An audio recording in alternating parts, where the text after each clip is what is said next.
You're listening to Kerry Lutz's Financial Survival Network, where you get valuable information you just can't find anywhere else. To thrive in today's trying times, you need the Financial Survival Network, now more than ever. Go to financialsurvivalnetwork.com and get your free newsletter and gift. Financial Survival Network, now more than ever. Welcome. You are listening to the Financial Survival Network, and I'm Kerry Lutz. Today is 3/16/21. Well, it's the daffodils are coming up in Vancouver. Spring is springing, and therefore we decided to get our good friend Bob Hoye on. Is inflation baked in the cake? Are we going back to the future or back to the 1970s without the use or aid of the DeLorean? That's the question. Is it, as Yogi Berra would say, the famed manager of the New York Yankees and also the catcher, is this deja vu all over again? And someone who knows from deja vu, that's for sure, is our good friend Bob Hoye. And Bob, welcome back. Markets. Yeah, thanks a lot for the very kind intro. And it's very good to be with you and our listeners. And as you know, I became a financial historian many years ago. Spent evenings in the library just for a couple of years. And so the one thing you get is that there's nothing new in the financial markets, never, ever. But what we're getting lately, by way of new, is that the price changes, like in Bitcoin and in the GameStop, have been huge. We've had financial violence before, but the price changes are huge. And then also now you have the public in the financial markets, particularly the stocks, particularly speculative stocks, in a manner unseen since the late 60s. I was with a very good regional broker in the late 1960s, heading up their institutional equity desk, and a great firm, and we were doing a lot of new issues, and so, which are now called IPOs. But it was a phenomenal market, and this is what we've had lately. So there's no numbers that one can put on it, Kerry, about the public being in the market, but I would say that this is the greatest public participation since the late 60s. And I think that one, except for maybe 1973, was the greatest since 1929. So what we've got in your intro is this difference between inflation in financial assets and inflation as most people think of it. And most people, and including interventionist economists and central bankers, think of inflation as rising CPI, rising cost of living, rising commodities, all that sort of stuff. But decades ago, I ran into the classical definition of inflation, and it's practical because it says inflation is an inordinate expansion of credit, not prices. So this is where then, when I, of course, became a financial historian, mainly out of curiosity, is that you realize that you get a decade, say, where the hot action is in inflation of the old type of CPI inflation and wages and salaries and commodities and all that sort of stuff, which prevailed during the 1970s. And this, of course, was anticipated by James Dines in the late 1960s when he pointed out that the reckless Fed and the reckless buying of treasuries in order to keep interest rates down would then eventually launch inflation and gold would go up. And of course, he was right. But also that was in the early 70s when I was doing the research. And then you realize that Yeah, in one decade, you can have inflation as everybody understands it. But then another decade, like the 1920s, you can get inflation in financial assets, stocks and bonds. And so this is where example was that you had a huge of the old kind of inflation that peaked in 1920. And then 9 years later, you had the inflation in financial assets.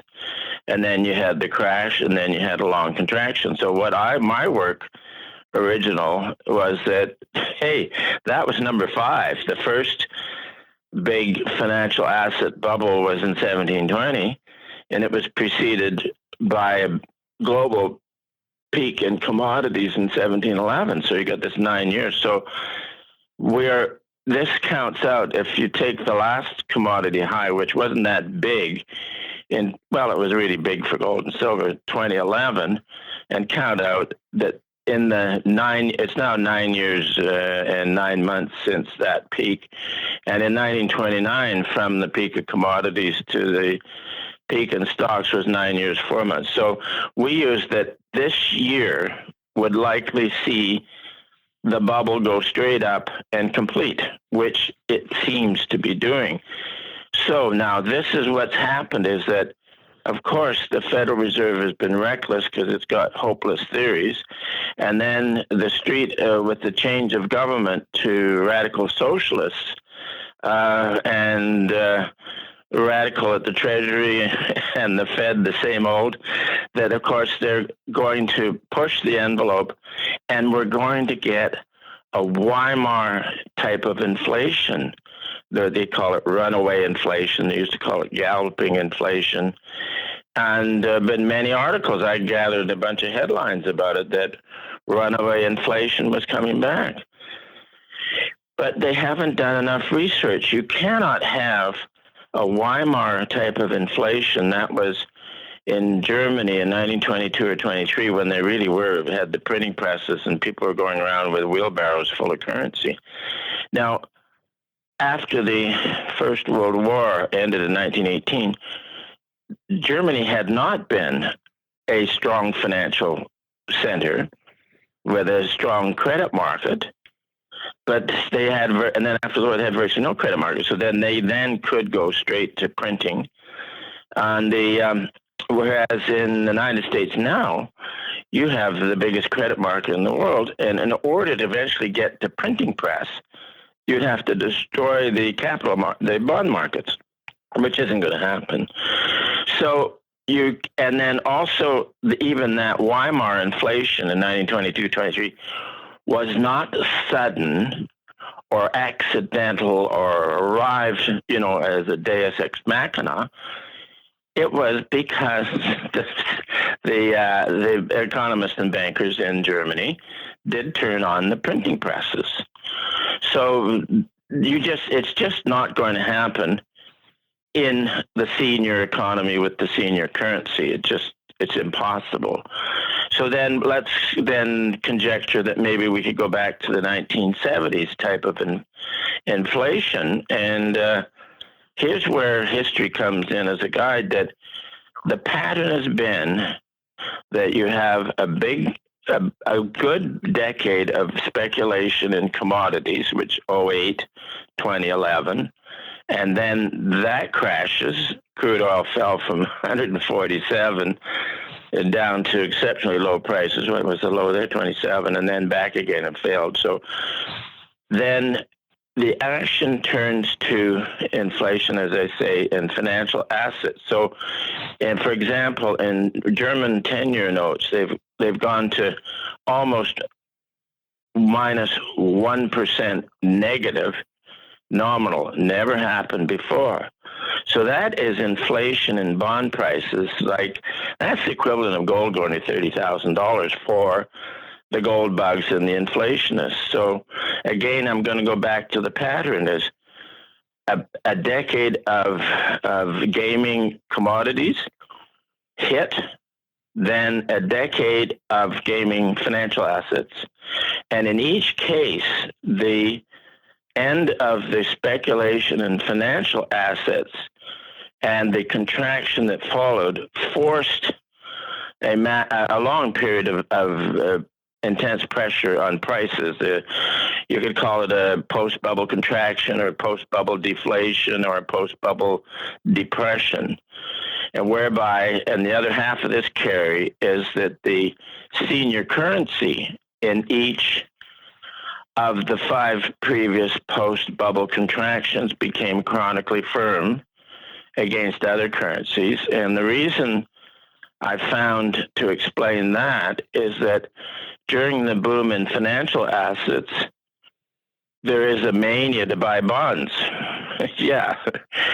And most of the new issues of bonds are underwritten in the financial center. It used to be London when sterling was the senior currency. Now it's New York with U.S. dollar as the senior currency. So all of that debt, once the party's over, you get hit by the cold shower of having to service that debt, which means that each borrower has got to get his hands on dollars in order to meet interest rate requirements, debt service, and interest and coupons in U.S. dollars. So this has happened before, like in the 1550s, when Thomas Gresham, who was one of the great traders in history, he was advisor to the British Crown, and the money market was then in Antwerp, the equivalent of New York today. And his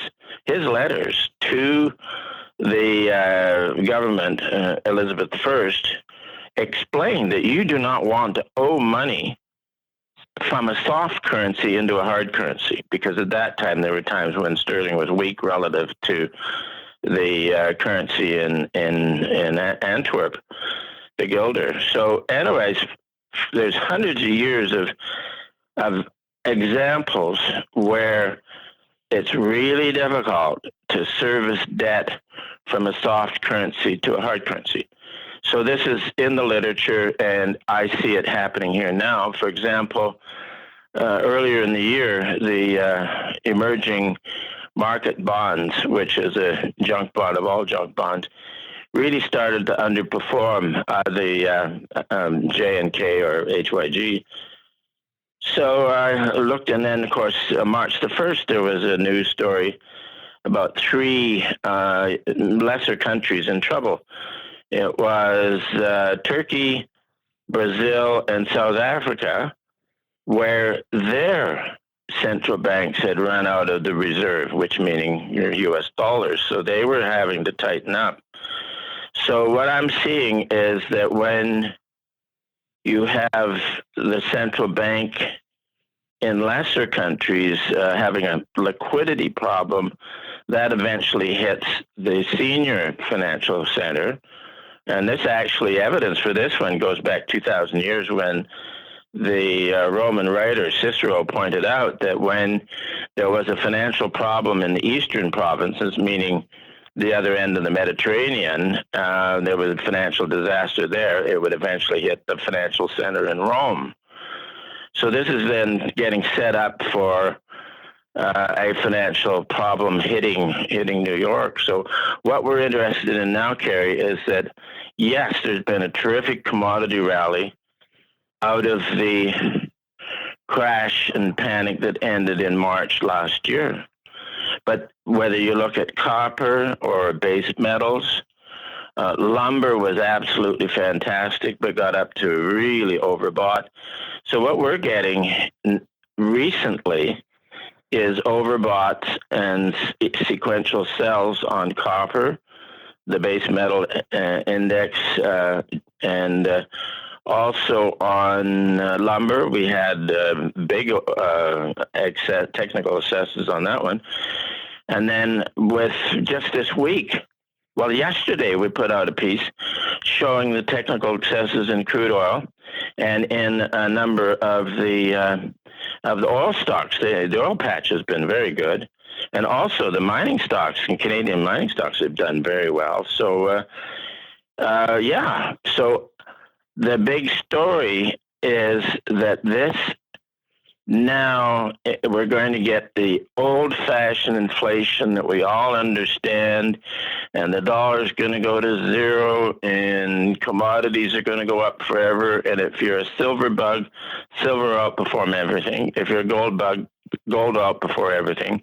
Or if you're a copper bug, copper will outperform everything. But when I mentioned earlier that this is in the market, it shows up with our technical measures. See, some of the technical successes we're getting in, say, copper or base metals is almost as high as in 2008 and 2011. Both of those were cyclical highs. So, Kerry, I think the return of 1970s type of inflation is the story, and I think those that are on board the story haven't done enough historical research to realize exactly where we are in financial history. And as of just the last few weeks, when we're getting all these technical excesses on the hot commodities, that gives me a pretty good conviction that this is a cyclical peak for both the financial assets and for the commodities that go with it. Because, in 1929, there were firm prices for copper and residential real estate. But in 1929, the party was in financial assets. And yes, we've had strength in residential housing. You've had strength in key commodities. But the big story is still that it's financial assets. So I'll stay with the view that sometime this year, the senior stock indexes will set their high and roll over. And we've got the half, which is the strong speculative side. And what we're now looking for is the rollover. So you think that gold and silver and everything is going to come down? We're going to have this deflationary crash effectively? Don't just survive. Thrive. The Financial Survival Network. Goldterra Resource Corp is a gold exploration company that has assembled a highly prospective district-scale land position on the doorstep of the city of Yellowknife in Canada's Northwest Territories. Goldterra is currently focused on expanding and delineating gold resources at the company's Yellowknife City Gold Project, with a goal of discovering over 5 million ounces. With ready access to infrastructure and multiple high-grade gold discoveries, Goldterra is on track to re-establishing Yellowknife as one of the premier gold mining districts in Canada. Goldterra trades as YGT in Toronto and YGTFF on the OTC. For more information, go to goldterracorp.com. That's goldterracorp.com. This is the Financial Survival Network, the information you need to thrive now more than ever.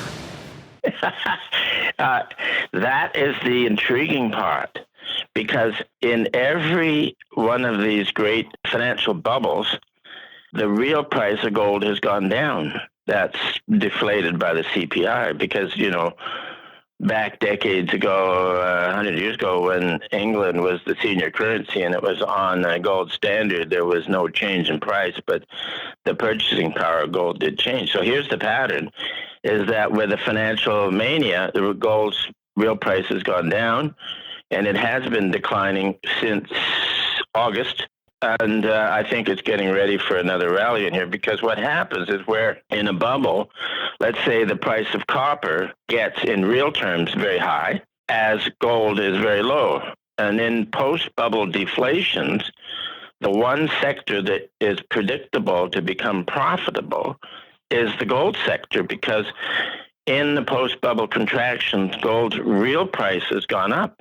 And that reflects upon profitability. And for example, if you go to 1929, in that boom, the gold stocks didn't do so well. And then when the crash came in, they got hammered, and Homestake was then the senior producer, and stock went down to something like 8.5. And then you could have bought it in 1930 and 31 for, let's say, $9. But then you came into the real bear market for the big stocks.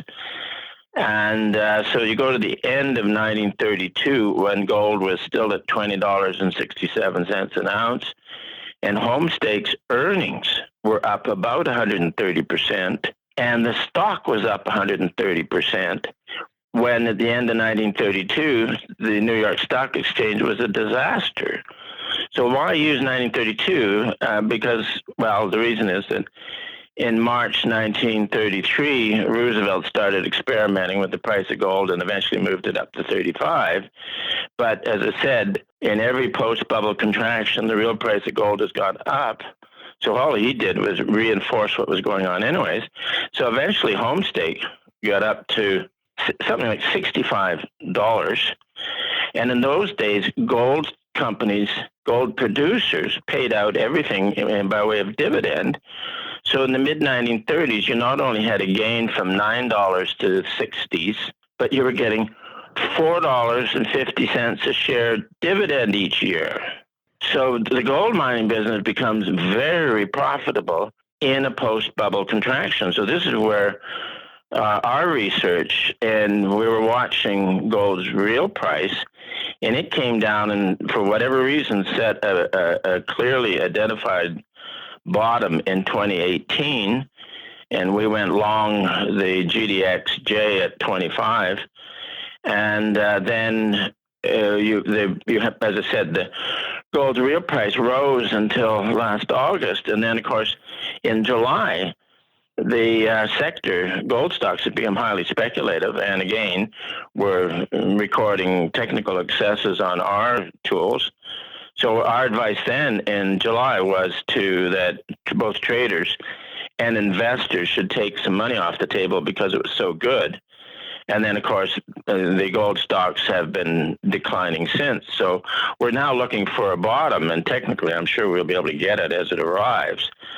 But we're also looking for the next increase in gold's real price. So this is where, at the low in 2018, the advice was that we're probably on a multi-year bull market for golds, and that the gold stocks would outperform the S&P.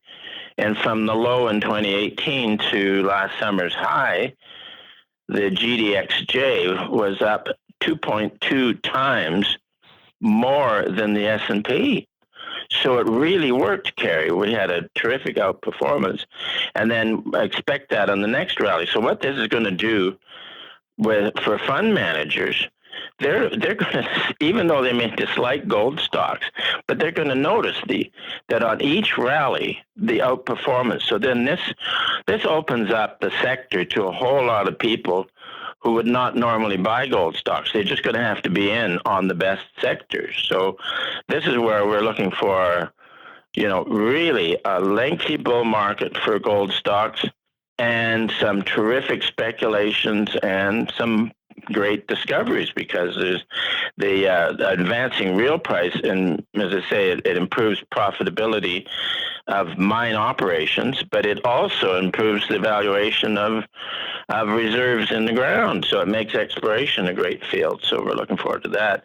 Now, you mentioned silver. Here's another one that people who are silver bugs should sort of stand back and take a look at history, because when you're in a bull market for gold and silver will always outperform gold. And then what we did is we used the silver-gold ratio, silver above gold. And if you look at the momentum on that one with the weekly RSI, in April 2011, that got up to 90 on the RSI. And we knew that the only time in history that had been that high was in January 1980. So we pointed that out and said the sector was speculative and highly dangerous, and the bear market would likely follow. And then that indeed happened. So where then in the last March panic, that silver-gold ratio went the other way, and the RSI got down to 11. So that was symmetrical, the opposite of when it was at 90 in April 2011. So that then was the financial markets confirming that that long bear market was on that side, of at least the silver-gold ratio was over. So here we are. Here's the sum up, Kerry, is that the financial markets and particularly lower grade bonds are likely to get hit. The hit to the long treasuries has been incredible and probably bottoming. But then you've got junk will likely sell off next. Commodities, you can look for example, in copper, a seasonal low in November. For lumber, you can look for a seasonal low in October. And for crude oil, you can look for a seasonal low in January, February. But after this summer, we, of course, we'll be emphasizing those seasonal points. So we'd be getting out of oil and gas sectors, base metals. They've been base metal mining stocks have been terrific, and we'd be prepared to position for the next rally in gold stocks when it comes along. And I'm quite sure our technicals will get it. So, and with the next advance in the gold sector, gold would likely outperform silver. As a matter of fact, the gold-silver ratio is for at least 300 years has been a guide to what goes on in credit markets, because in a boom, the gold-silver ratio goes down, and in a bust, it goes up. And so that's where in March a year ago, in that panic, it got up to 127, and then more recently it's trying to base around 64. So here's another one we watch. If the gold-silver ratio goes up, it will be signaling that the financial party is ending, and then we're looking for a credit crisis.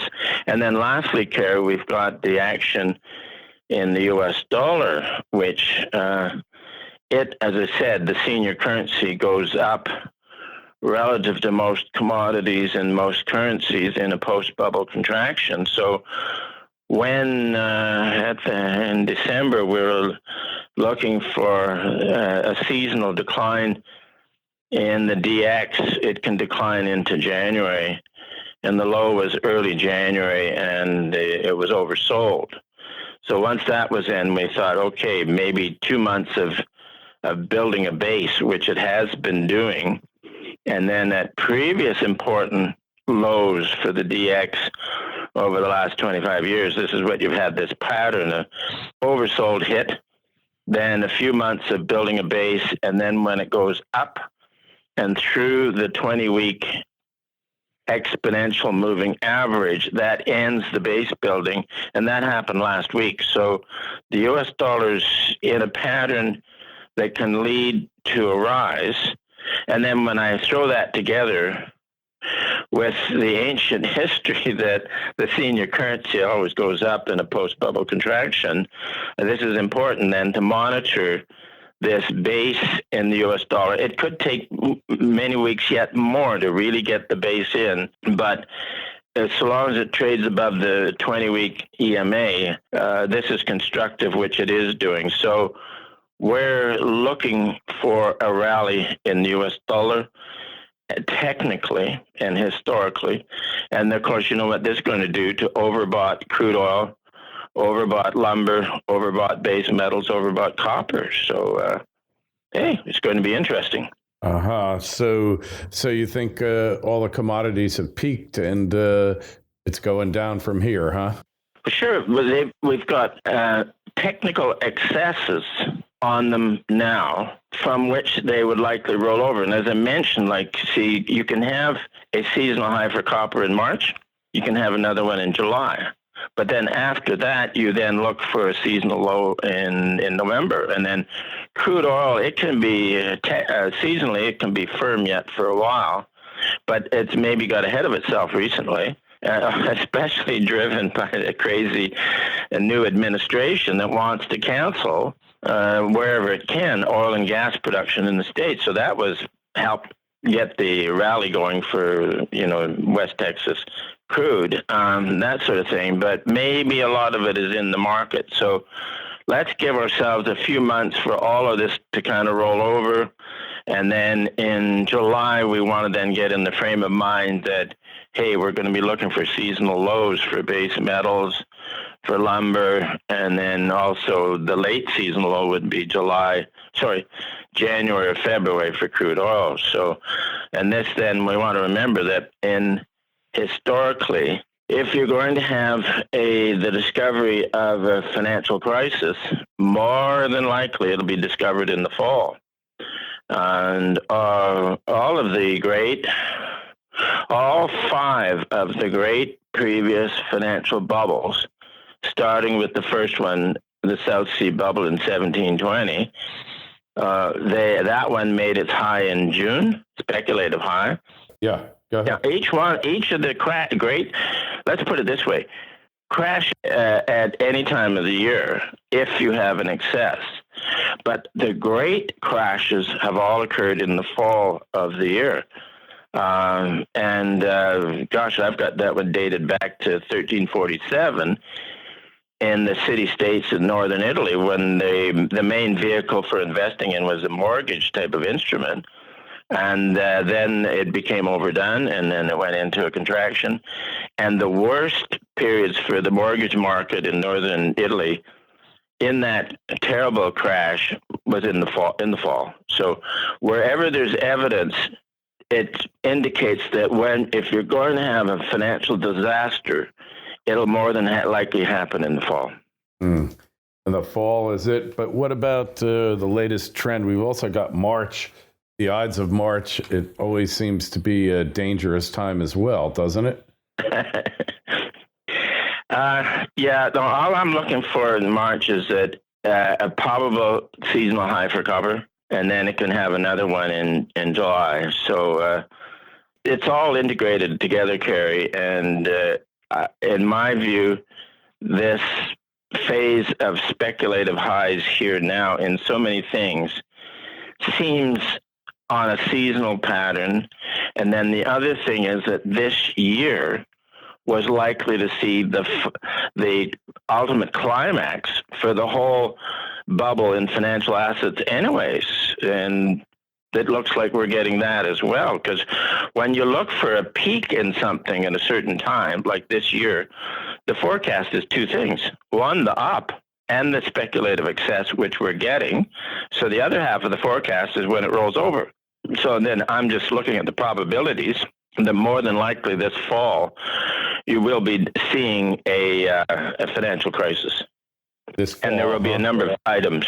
Mm-hmm. Yeah, so where's the crisis? And it'll hit everything. Everything? Gold stocks, real estate, most sectors of the stock market. So, because this has been the greatest financial bubble in history. Really? So September, October? Yep. But I think we hopefully have many months of the stock market action confirming that the market is rolling over, and that investors should be selling the rallies as they get very generous for selling. So, yeah. Yeah. So you've never seen anything quite like this before, huh?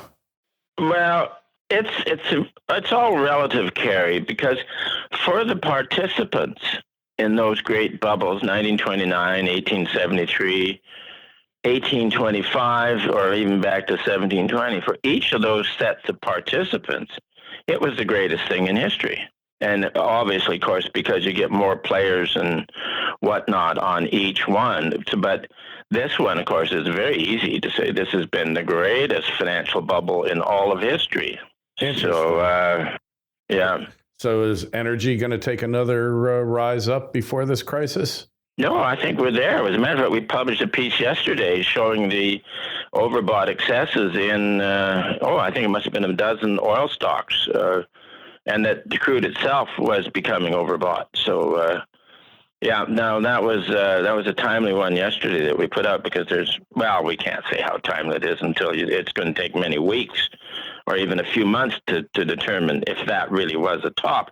Now, the other thing we get in our set of technical tools is we have one called the springboard buy, and it is designed to buy the dips in a steady flat market or a rising market. And we had one, a number of weeks ago on the S&P, a springboard buy the dips. And of course, as Ross is my colleague on technicals, and as we were discussing, how do you tell if it's the last springboard buy in a bull market? Good Well, you question. can't. You have to wait until this, like in the S&P, out the level where you got the last springboard buy. So that's what we're watching for. So we're watching for opposites to what's going on now. Right. All right. Yeah. All right. Well, Very good then, Kerry. We got a lot to look forward to. Hey, Bob. Yeah, let's talk again. I always enjoy talking with you, Kerry. So. Absolutely. So just tell us where to read your work, where to find you. Yeah, you can go bobhoye.com or chartsandmarkets.com. Easiest to get to me is just bobhoye.com. And then you can get into all of our various services. Yep. All right. So, Bob, it's always a pleasure going down memory lane with you and hearing about the history of things that you didn't always know about and you always suspected were so.